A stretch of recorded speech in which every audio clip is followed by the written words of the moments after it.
Good morning, evening, or night. Wherever you are, welcome to WHAM today.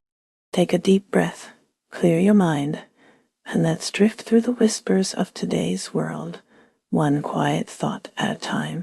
As we wrap up Friday, 27th June 2025, let's see what stories are unfolding around us. China's President Xi Jinping continues his anti-corruption efforts, dismissing senior admiral Hua from the Central Military Commission, CMC. Simultaneously, audits revealed local governments misappropriated billions from state pension funds. The nation's industrial profits have also declined by over 9% in May. That Guangdong province is responding by planning a domestic trade version of the Canton Fair. The World Economic Forum in Tianjin addressed uncertainty amid regional tensions and trade concerns, with economists advocating for structural reforms. Smartphone maker Honor is preparing for a domestic stock market debut. Chinese scientists have developed the first 3D model of early mouse embryos. 4 pandas were returned from Japan to China. The Chinese Coast Guard also conducted a large-scale emergency rescue exercise near Woody Island. Trade dynamics between China and the U.S. are seeing some shifts. A trade deal has been finalized, including China's review of export applications and some U.S. limit removals, but tariffs continue to impact companies. In other international analysis, Chinese analysts suggest that there's a greater risk of global military conflict under Donald Trump's leadership. In Taiwan, former leader Ma Ying-jeou suggested a peaceful and democratic unification with mainland China. Meanwhile, the European Union voices frustration with trade talks with China, asserting that discussions are narrowly focused on punitive measures and describing their trade ties as the stinking fish. The Trump administration's policies in the United States have involved immigration, trade, and international relations. The administration revoked temporary protected status, TPS, for Haitians, potentially leading to the deportation of over 500,000 people, despite the ongoing violence in Haiti since the 2021 assassination of President Jovenel Moise. A situation that had prompted a U.S. embassy warning for us citizens to leave. The administration also set a deadline to end TPS for Haitian immigrants, asserting Haiti's safety for their return. In immigration enforcement, the administration is expediting fines for those in the U.S. illegally, potentially up to $1,000 per day, according to a forthcoming rule in the Federal Register. And President Trump vowed to push ahead with his attempt to end birthright citizenship in the U.S. White. Trade relations saw President Trump halt all trade negotiations with Canada over a 3% digital tax approved last year, with first payments due soon. President Trump also stated the U.S. would inform countries what they have to pay to do business with America. With the July 9th deadline nearing, University of Virginia, President James Ryan resigned due to scrutiny from the Trump administration over diversity initiatives.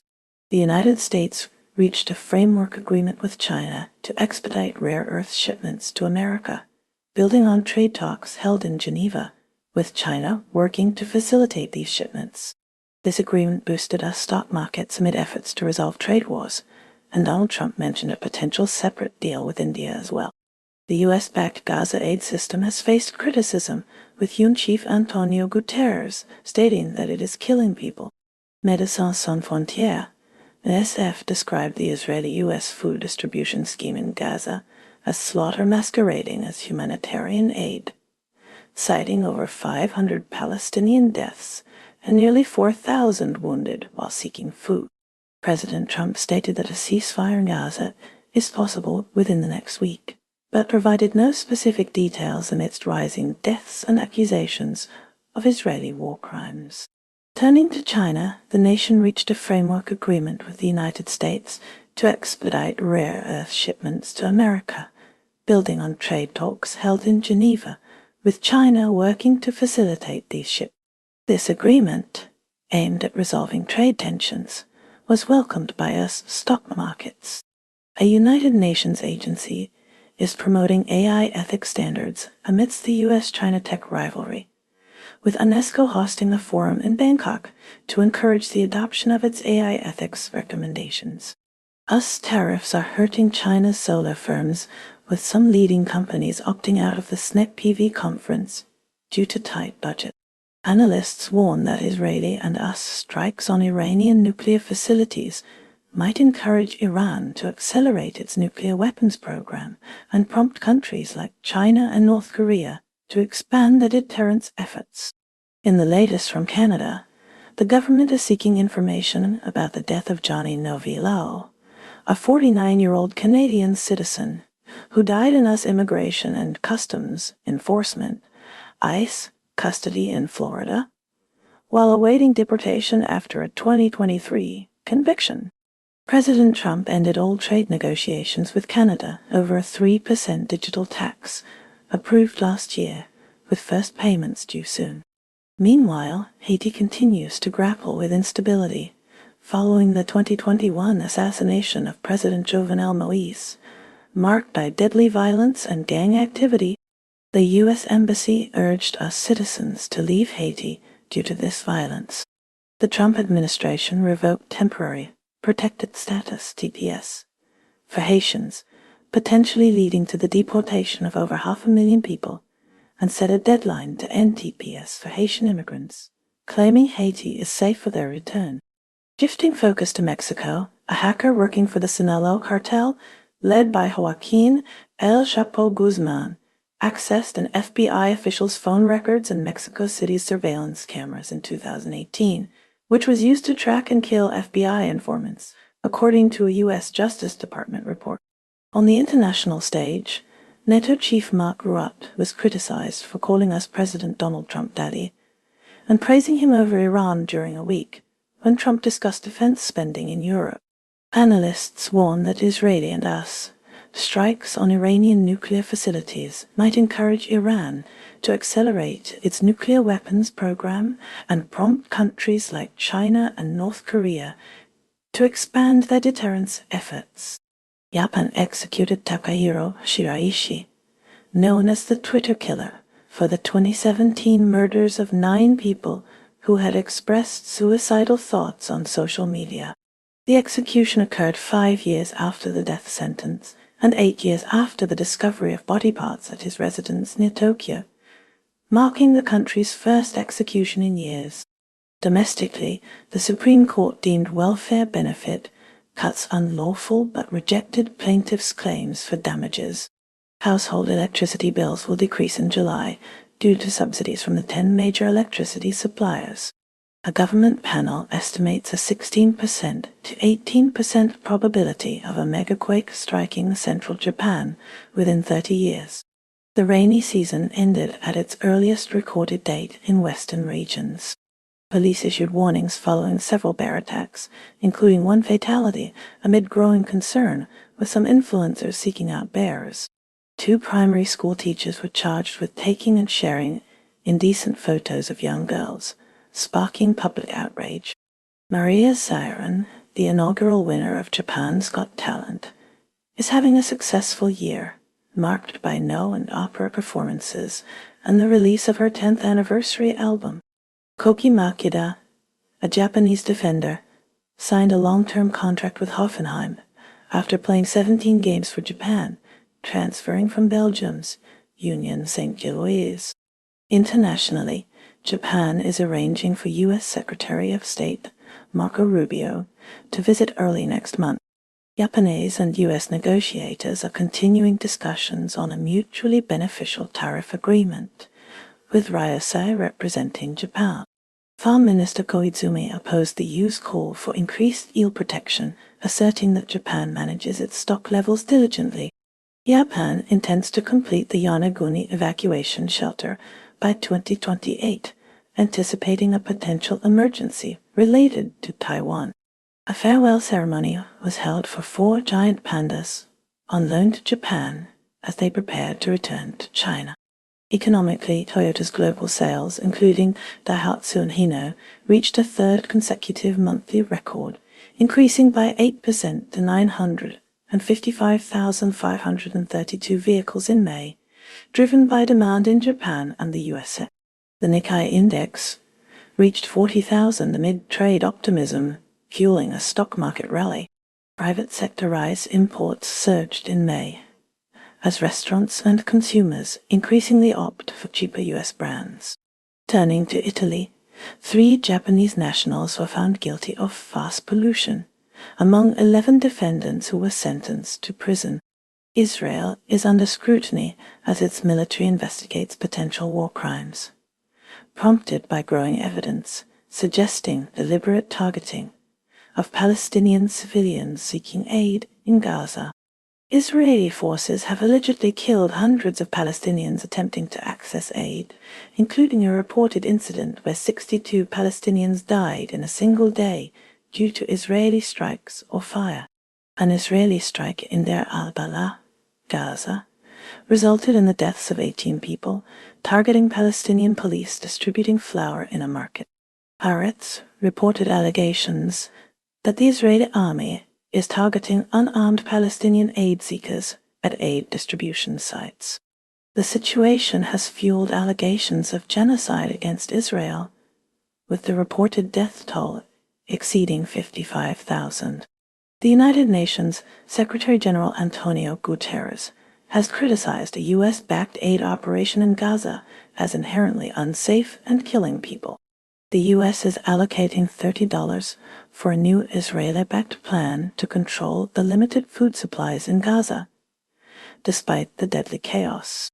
Gaza's economy, devastated by years of siege, war, and blockade, has rendered residents dependent on aid.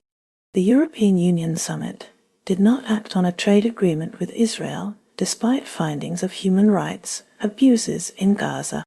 Amidst conflict between Israel and Iran, U.S. President Trump dismissed Ayatollah Khamenei's claims of victory, highlighting severe damage to Iranian nuclear sites and warning of further attacks by the U.S. or Israel. Israeli Defense Minister Israel Katz indicated that Israel might strike Iran again to counter new threats and prevent the rebuilding of missile and nuclear programs, even with a truce in place. The U.S. Senate rejected a war powers resolution intended to limit President Trump's authority in the conflict with Iran. In Lebanon, intense Israeli strikes on the southern region led to 1 death and 11 injuries. Ukraine is facing relentless attacks from Russia, with recent strikes in the Dnipropetrovsk region resulting in multiple casualties. The Ukrainian military has claimed to have struck 4 Russian warplanes in the Volgograd region. Long-range drone attacks continue to be exchanged by both sides. Despite the ongoing conflict, there are reports suggesting President Putin may be open to new peace negotiations and a reduction in army spending. Plans are underway to establish a special tribunal to prosecute Russian politicians, including Putin, for the aggression against Ukraine. Turning to the United Kingdom, Labour Party leader Keir Starmer has scaled back planned welfare reforms to placate internal opposition. The family of Alaa Abdel Fattah, a British Egyptian dissident, is hopeful for his release after discussions between Starmer and Egypt's president. His mother subsequently eased her hunger strike. Stuart Machine, the CEO of Marks & Spencer, has denounced new EU regulations on goods moving from the UK mainland to Northern Ireland as bureaucratic madness. Lotus is contemplating relocating its sports car production to the US, which could affect 1,300 jobs. In other news, 4 people have been arrested following a break-in at a UK military base, where 2 aircraft were vandalized. Iran faces heightened tensions with the United States amid mutual accusations and concerns about its nuclear program. President Trump has criticized Supreme Leader Khamenei and hinted at military action if nuclear activities resume, even claiming to have saved Khamenei from assassination. Iran's foreign minister retaliated, asserting that Israel had no choice but to run to daddy. Reports indicate Iran's relocation of its 60% enriched uranium stockpile. The U.S. has reportedly conducted airstrikes on Iranian nuclear facilities. Exiled Iranian Kurdish dissidents are monitoring Tehran for instability, while Hamas fighters in Gaza are struggling to maintain control. The United States saw its Senate vote against limiting President Trump's war powers regarding Iran, meaning congressional approval isn't required for potential military hostilities. President Trump stated he would consider bombing Iran again and dropped plans to lift sanctions after Khamenei's remarks. The Supreme Court is preparing to hear 6 cases, including one concerning birthright citizenship. Following recent conflict, Israel was mentioned by Iran's foreign minister, who condemned Trump's remarks about Supreme Leader Khamenei, suggesting Israel had no choice but to run to daddy. Canada finds itself at odds with the United States, as President Trump has suspended trade talks, citing the country's digital services tax. The tax, expected to generate can $5, 90 cents billion, use for 20 cents billion, over 5 years, has triggered this response despite earlier indications of potential flexibility regarding trade agreement deadlines. Turning to the United States, the University of Toronto has extended a helping hand to Harvard students impacted by recent visa restrictions. This collaboration will allow affected international students to continue their studies while Harvard challenges the restrictions legally. Pakistan is grappling with the devastating effects of pre-monsoon rains, which have caused flash floods in the northwest, claiming the lives of at least 8 individuals and displacing numerous tourists. The Swat River witnessed a particularly tragic incident where 9 members of a family were killed in the deluge. In related news, U.S. Secretary of State Marco Rubio and Pakistani PM Shehbaz Sharif have agreed to strengthen bilateral relations and foster greater trade opportunity. Meanwhile, Pakistani women are facing escalating instances of harassment, privacy violations, and violence as they navigate online spaces for self-expression and economic empowerment. Australia is bracing for severe weather as the Bureau of Meteorology forecasts damaging winds, heavy rain, and possible flooding for Sydney and the New South Wales coastline. Wesfarmers secured a $100 million loan from the Clean Energy Finance Corporation. These funds will support the installation of solar panels, batteries, and EV chargers at Bunnings and Officeworks stores. Meanwhile, many Tuvaluans are seeking refuge in Australia because of climate change. More than 3,000 citizens of Tuvalu have applied for climate visas under the Philippine Union Agreement.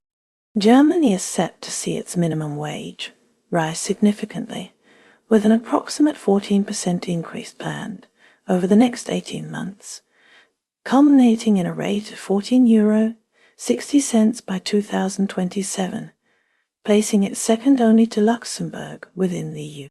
Shifting gears, German lawmakers have decided to suspend family reunions for a substantial number of migrants. In legal matters, German prosecutors have indicted one suspect and charged a teenager with assisting in the planning of a thwarted attack, targeting Taylor Swift concerts in Vienna, Austria, last summer. Politically, Heidi Reicheneck, a member of the far-left Die Linke party, was blocked from joining a German parliamentary committee due to contentious social media activity that sparked outrage among conservative members. India is navigating a complex landscape of international relations and domestic ambitions. External Affairs Minister Jaishankar voiced strong disapproval of a Shanghai Cooperation Organization statement citing its inadequate stance on terrorism. In parallel, trade discussions with the United States are progressing, with President Trump hinting at a potentially significant trade deal on the horizon. Defense ministers are strategizing for a lasting resolution to the protracted border dispute with China, the world's longest contested frontier, following the landmark arrival of Indian astronaut Shubhanshu Shukla at the International Space Station. India is solidifying its position as a rising space power, targeting its first independent crewed mission by 2027. The Democratic Republic of the Congo has entered a U.S.-mediated peace agreement with Rwanda, with Qatar also acting as a co-broker. This deal aims to resolve decades of conflict in eastern Congo. Key provisions include disengagement of forces and the return of displaced families. The agreement also grants the U.S. access to critical minerals in the region.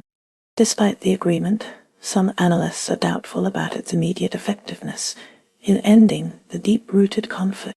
Rwanda has recently signed a U.S.-brokered peace deal with the Democratic Republic of the Congo, DRC, seeking to resolve the persistent conflict in eastern DRC, a region destabilized since the 1994 Rwandan genocide. The agreement's core involves the withdrawal of Rwandan troops from eastern Congo within a 90-day time frame, starting in 2024. Former U.S. President Donald Trump has asserted that the U.S. secured valuable mineral rights as part of this accord. However, the deal faces skepticism and is considered by some as vague, especially given the continued clashes in eastern Congo. United States Treasury Chief Bessent indicated tariff agreements might finalize by September 1st, keeping the July 9 deadline for nations to reach deals and avoid tariff hikes. The U.S. also has a confirmed trade framework with China, diport. This framework includes loosened export controls on rare earths to the United States. It also involves lifting some restrictions on U.S. goods to China. The United States will co-host the 2026 World Cup with Mexico and Canada. However, rising temperatures during the Club World Cup are causing concern. Turning to China, the nation confirmed a trade agreement with the U.S. The agreement features relaxed export controls on rare earth minerals heading to the USA. It also includes the removal of some restrictions on American products entering China. Looking at Mexico and Canada, these countries are set to co-host the 2026 World Cup alongside the United States. High temperatures during the Club World Cup have raised concerns for the 2026 World Cup. Norwegian police have completed a 10-month investigation into Mariusborg Hubi, Crown Prince Haakon's 28-year-old stepson, forwarding the case to prosecutors with rape and sexual assault charges. South Korea's President Lee Jae-myung has urged renewed peace talks with North Korea. Simultaneously, South Korea continues to cultivate stronger ties with Russia. Separately, 6 Americans have been detained on suspicion of trying to smuggle rice, US dollars, and Bibles into North Korea by sea. Adding to security concerns, 2 Chinese nationals were apprehended for using a drone to illegally film a South Korean naval base, which included a U.S. aircraft carrier. In a notable shift, the leaders of South Korea and Japan did not attend the recent NATO summit, even though NATO acknowledges them as key partners. Brazil is witnessing its First Lady, Rosângela da Silva, taking a more pronounced role in politics, sparking debate about her influence. Some observers speculate that her increased visibility is connected to President Lula's perceived dip in public approval.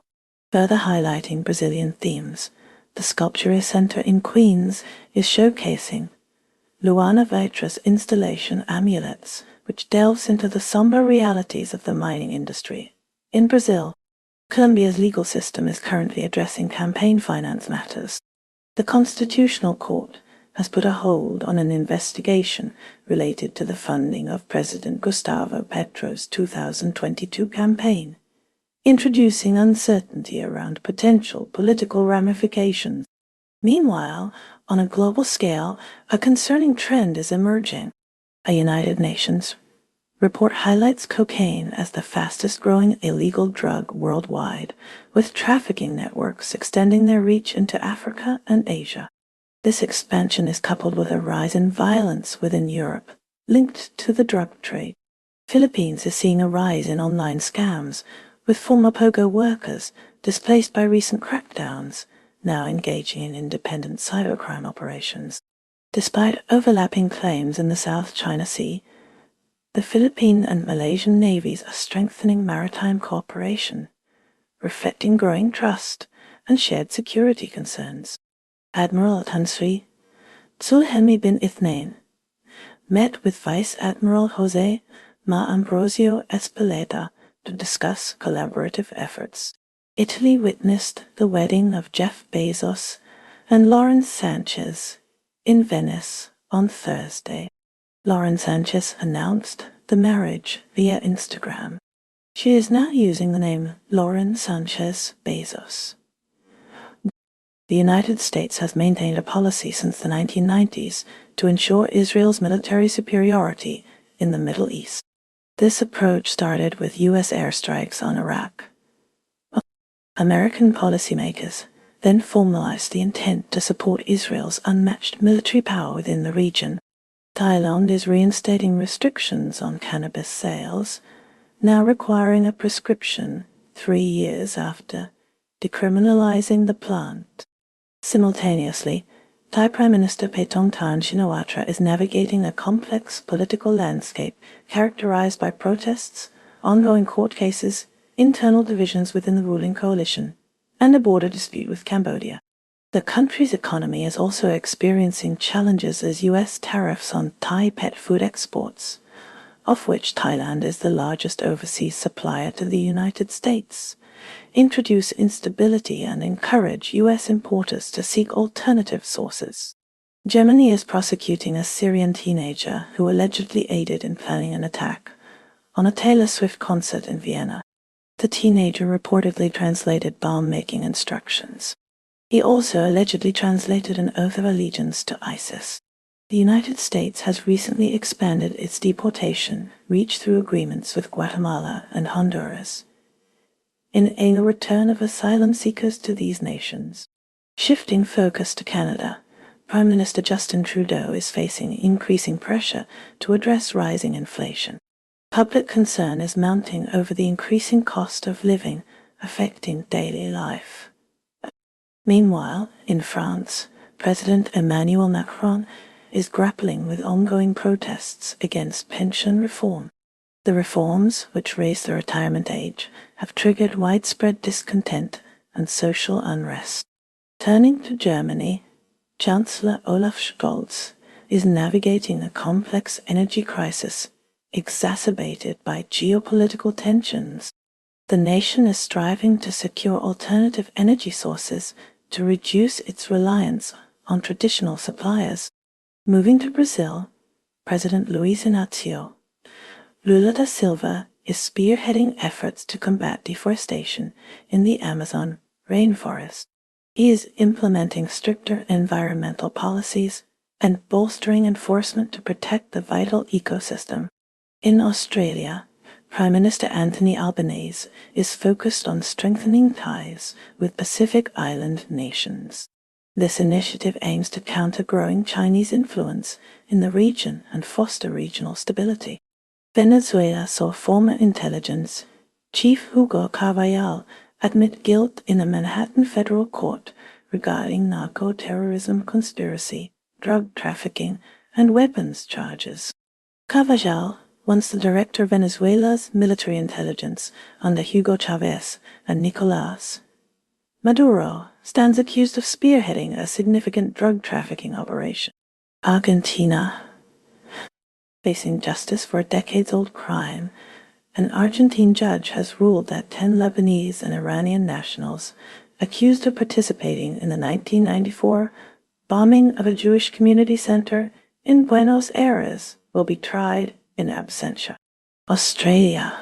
Australia's ambition to host COP31 is currently jeopardized as Prime Minister Albanese confronts an ongoing impasse with Turkey, leaving the UN climate headquarters in Bonn unable to decide on the host nation. Bangladesh. The Rohingya refugee camps in Bangladesh are facing a healthcare crisis as foreign aid reductions severely disrupt medical services. Democratic Republic of Congo, DRC. Hopes for peace are rising in the Democratic Republic of Congo with a peace agreement signed in Washington being hailed as a potential breakthrough following decades of conflict.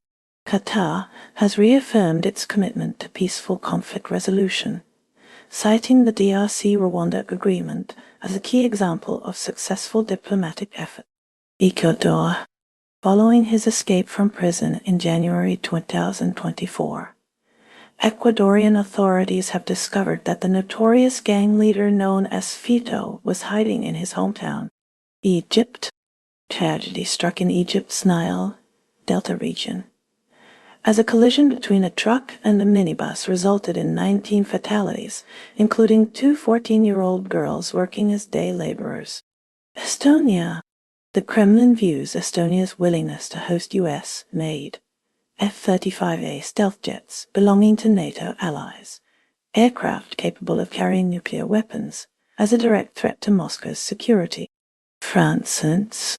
To alleviate overcrowding, France has announced a competition to expand the Louvre Museum, including the construction of a new entrance and additional exhibition space for the Mona Lisa, with the goal of easing congestion at the current IMPA-designed main entrance from the 1980s.